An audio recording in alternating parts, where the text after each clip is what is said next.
kenapa status karyawan kontrak bikin hidup gak tenang? Ini bukan sekedar pertanyaan biasa. Di balik label kontrak, ada realita yang seringkali luput dari perhatian. Realita soal ketidakpastian, beban kerja yang berat tapi hak terbatas, gaji yang gak sebanding sama kebutuhan hidup, dan kesempatan berkembang yang tertutup rapat. Banyak yang kerja keras tapi hidup tetap terasa rapuh. Kontrak kerja yang seharusnya jadi solusi fleksibilitas justru berubah jadi sumber kecemasan dan tekanan. Gak cuma soal uang, tapi juga soal rasa dihargai, kesempatan maju, dan jaminan masa depan. Topik ini penting karena bukan cuma soal pekerjaannya, tapi soal bagaimana sistem kerja kita membentuk kehidupan seseorang. Karyawan kontrak di Indonesia menghadapi tantangan yang dalam dan berlapis, yang kalau nggak dibahas tuntas, cuma akan terus berulang tanpa solusi yang nyata. Nah, di video kali ini gue bakal bahas fenomena ini dari berbagai sisi. Buat tahu keseluruhannya semuanya udah gue jelasin di video kali ini, so tonton videonya sampai habis.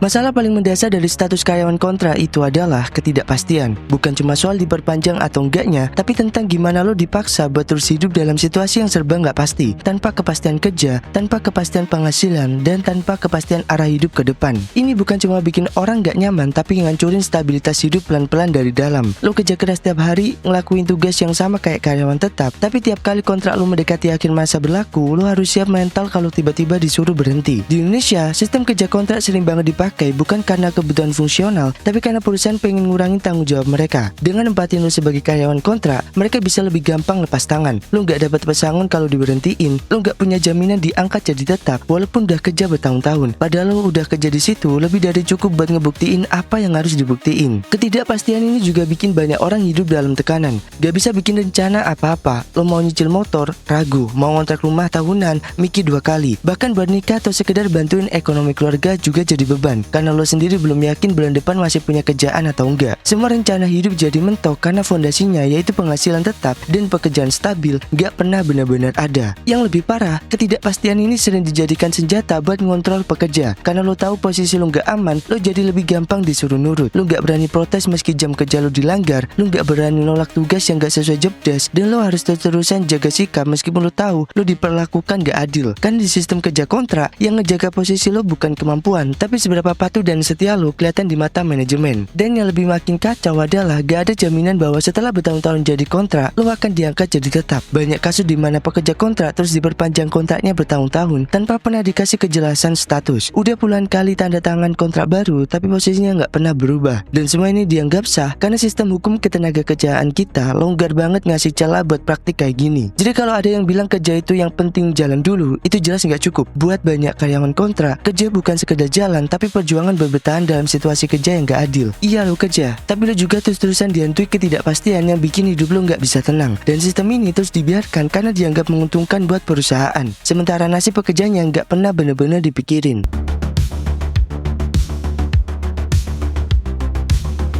Masalah berikutnya yang bikin hidup karyawan kontrak gak pernah tenang adalah lemahnya pelindungan hukum dan terbatasnya akses terhadap jaminan sosial. Di atas kertas, Undang-Undang Ketenagakerjaan memang mengatur hak-hak dasar pekerja, termasuk yang berstatus kontrak. Tapi di lapangan, realitanya beda jauh. Banyak pasal yang multitafsir, banyak celah yang bisa dimainin, dan penguasanya lemah. Akhirnya, status kontrak dijadikan alasan legal buat ngekat hak-hak pekerja secara sistematis. Karyawan kontrak seringkali gak dapat BPJS Kesehatan dan BPJS Ketenagakerjaan yang layak. Bahkan gak sedikit yang sama sekali nggak didaftarkan. Perusahaan main aman, padahal hak lo harusnya jalan sejak hari pertama kerja. Tapi karena status lo bukan tetap, perusahaan ngerasa lo bisa dikelola di luar aturan. Ini bukan kebetulan, tapi bagian dari strategi buat menghemat biaya dan ngelepas tanggung jawab sosial. Banyak juga kasus di mana karyawan kontrak dipecat sepihak tanpa prosedur yang jelas, tanpa surat peringatan dan tanpa pembelaan. Cuma dikasih info bahwa kontrak gak diperpanjang tanpa alasan. Dan karena status lo cuma kontrak, lo gak punya banyak ruang buat melawan. Yang lebih gila lagi, beberapa perusahaan sengaja muter sistem. Lo disuruh resign di bulan ke-6, terus rekrut ulang dengan kontrak baru. Ini akal-akalan biar perusahaan gak kena kewajiban yang angkat lo jadi tetap setelah 2 kali kontrak. Ini bukan pelanggaran halus, ini pelanggaran kasar yang dijadikan budaya. Dan yang rugi selalu pekerja. Karena selama perusahaan bisa main aman secara legal, negara gak banyak ikut campur, pengawasan dari pemerintah lemah, dan sanksi buat pelanggaran juga gak punya efek jerah. Lo kerja keras, tapi sistem hukum gak sepenuhnya berdiri di pihak lo. Di sisi lain, karena lo gak punya kepastian kerja, lo juga otomatis kehilangan akses buat bangun sistem pelindungan jangka jangka panjang. Misalnya, lo susah buat ambil KPR, asuransi, atau kredit usaha karena status kerja lo dianggap nggak stabil. Bukan cuma perusahaan yang nggak ngelindungi lo, tapi sistem perbankan dan keuangan juga nggak percaya sama posisi lo sebagai pekerja kontrak. Lo jadi invisible di mata sistem, walaupun kontribusi kerja lo nyata. Dan yang paling ironis, ketika lo sakit atau kecelakaan kerja, banyak perusahaan yang nggak mau tanggung jawab. Mereka lempar ke outsourcing atau bilang lo tanggung sendiri karena belum resmi masuk BPJS. Ini bukan hal yang kejadian sekali dua kali, tapi udah jadi cerita umum di kalangan buruh kontrak. Gak ada jaminan kesehatan, gak ada jaminan hari tua, gak ada pelindungan kecelakaan. Lo kerja kayak karyawan tetap, tapi dianggap seolah-olah lo cuma numpang lewat. Jadi bukan cuma masalah status, tapi seluruh sistem hukum dan perlindungan sosial yang harusnya berdiri buat semua pekerja, faktanya masih pilih-pilih siapa yang layak dilindungi. Karyawan kontrak jadi lapisan paling rentan dalam struktur kerja. Dan selama gak ada perbaikan serius dari negara dan perusahaan,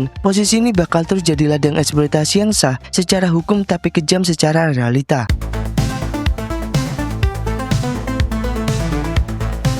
Lo harus tahu, karyawan kontrak seringkali dipaksa ngelakuin pekerjaan yang sama berat dan kompleksnya dengan karyawan tetap. Bahkan gak jarang mereka disuruh ngerjain tugas tambahan yang gak masuk dalam kontrak kerja awal. Tapi hak-hak yang lo dapetin jelas beda jauh. Ini bukan cuma soal gaji, tapi juga tunjangan, cuti, bonus, sampai pengakuan profesional. Di banyak perusahaan, karyawan kontrak dianggap sebagai tenaga cadangan. Jadi selama lo produktif dan bisa ngerjain kerjaan, lo dipaksa terus kerja tanpa keluhan. Tapi pas soal hak-hak, perusahaan langsung tegas bilang, ini cuma kontrak dan hak lo terbatas. Jadinya lo kerja kayak karyawan tetap, tapi perlakuan gak setara. Contohnya sederhana, lo kerja penuh waktu, ikut meeting rutin, target kerja lo sama beratnya, tapi pas urusan cuti, lo dikit-dikit harus minta izin ekstra. Kalau karyawan tetap dapat cuti tahunan yang jelas dan juga fasilitas kesehatan plus bonus, lo cuma dapat janji manis yang susah ditepati. Tunjangan kesehatan yang biasanya jadi pegangan utama buat karyawan, seringkali gak masuk ke dalam paket kontrak. Lebih parah lagi, saat ada lembur, karyawan tetap biasanya dapat kompensasi tambahan yang jelas, tapi buat karyawan kontrak, lembur sering dianggap bagian dari pekerjaan dan kompensasi tambahan itu nggak jelas atau malah nggak ada. Lo jadi kayak kerja keras tanpa penghargaan yang setimpal. Beban kerja yang sama tapi hak timpang bukan cuma soal materi, ini juga soal penghargaan dan pengakuan. Karyawan kontrak sering merasa dipandang sebelah mata, seolah-olah kontribusi mereka nggak dihargai sama perusahaan. Mereka dianggap pemain cadangan yang nggak perlu dilibatkan dalam pengambilan keputusan atau pengembangan karir. Padahal banyak karyawan kontrak yang sudah bekerja bertahun-tahun, bahkan lebih lama dari beberapa karyawan tetap. Tapi karena label kontrak itu terus nempel, mereka tetap dianggap beda. Ini bikin motivasi kerja jadi rendah dan secara psikologis berdampak besar. Kalau lo kerja keras tapi nggak dihargai, lama-lama lo bakal kehilangan semangat dan rasa percaya diri. Kondisi ini bikin banyak karyawan kontrak merasa terjebak. Mereka ingin membuktikan diri, tapi di saat yang sama, perlakuan yang timpang bikin mereka susah berkembang. Mereka kehilangan kesempatan buat naik jabatan, mendapat pelatihan, atau mendapatkan bonus yang adil. Perusahaan pun tetap mendapatkan keuntungan lebih besar karena mereka dapat tenaga kerja penuh tanpa harus keluarkan hak yang setimpal. Ini masalah nyata dan struktural. Selama status kontrak dianggap sebagai pembenaran untuk perlakuan tidak setara, ketimpangan ini akan terus terjadi, dan yang paling rugi selalu pekerja yang jadi korban dalam sistem ini.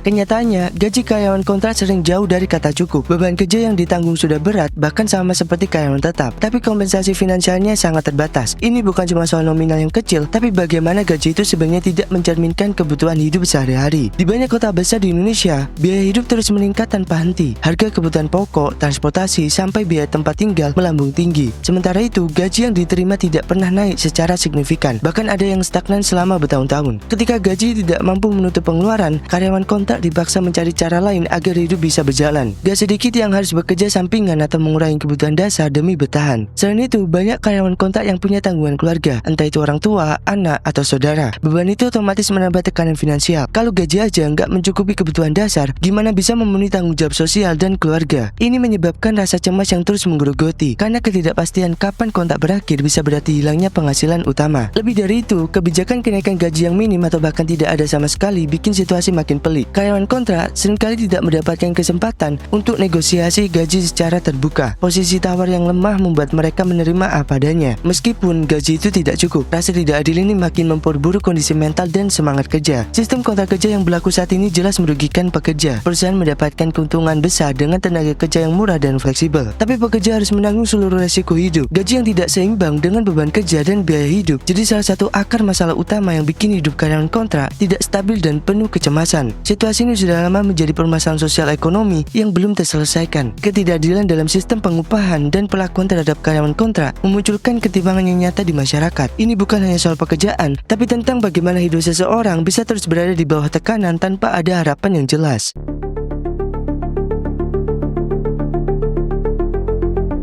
Status kerja yang gak permanen bukan cuma soal gaji yang minim atau hak yang dipotong. Lebih dalam dari itu, dia nyentuh hal-hal yang paling pribadi dan mendasar dalam hidup manusia, yaitu kepastian. Karena tanpa kepastian, orang gak bisa bikin keputusan, gak bisa nentuin arah, gak bisa bangun kehidupan, dan itulah yang dialami banyak karyawan kontrak di Indonesia hari ini. Ketika hidup bergantung pada kontrak yang cuma berlaku 6 bulan atau setahun, maka semua rencana hidup otomatis jadi tertunda. Mau nikah, nunggu kontrak diperpanjang dulu. Mau punya anak, lihat dulu nasib kerja tahun depan gimana. Mau pindah rumah, ganti kota, bahkan sekedar ambil cicilan motor, semuanya ditunda karena satu hal, gak yakin besok masih bisa kerja atau enggak. Kondisi ini nyiksa diam-diam, bukan karena gak punya mimpi, tapi karena sistem kerja gak ngasih ruang buat mimpi itu bisa disusun. Yang ada cuma kalian dihitung mundur, 3 bulan lagi habis kontrak. Setelah itu, semua serba abu-abu, gak ada surat kepastian, gak ada komitmen dari perusahaan, dan gak ada mekanisme yang melindungi dari ketidakpastian itu. Akibatnya, banyak pekerja kontrak akhirnya hidup dari bulan ke bulan, bukan cuma secara finansial, tapi juga secara mental. Nahan diri buat gak terlalu berharap, gak terlalu berani ambil keputusan, dan di titik tertentu, itu bikin orang kehilangan semangat buat nyusun hidup yang lebih besar dari sekedar bertahan. Di banyak negara lain, sistem kerja dikunci sama perlindungan jangka panjang. Kalaupun ada kontrak, sistemnya masih tetap kasih jalan buat jadi tetap, kasih pelatihan, kasih pengakuan. Tapi di sini, karyawan kontrak cuma dijadikan tenaga cadangan yang bisa dipakai saat dibutuhkan dan ditinggalkan saat selesai, tanpa pertimbangan bahwa mereka juga manusia yang butuh membangun masa depan. Dan selama sistem ini terus dipertahankan, maka ada jutaan orang yang hidupnya nggak pernah bisa melangkah jauh, bukan karena males, tapi karena setiap langkah yang mereka coba ambil selalu ditarik mundur sama satu hal, yaitu status kerja yang nggak pasti.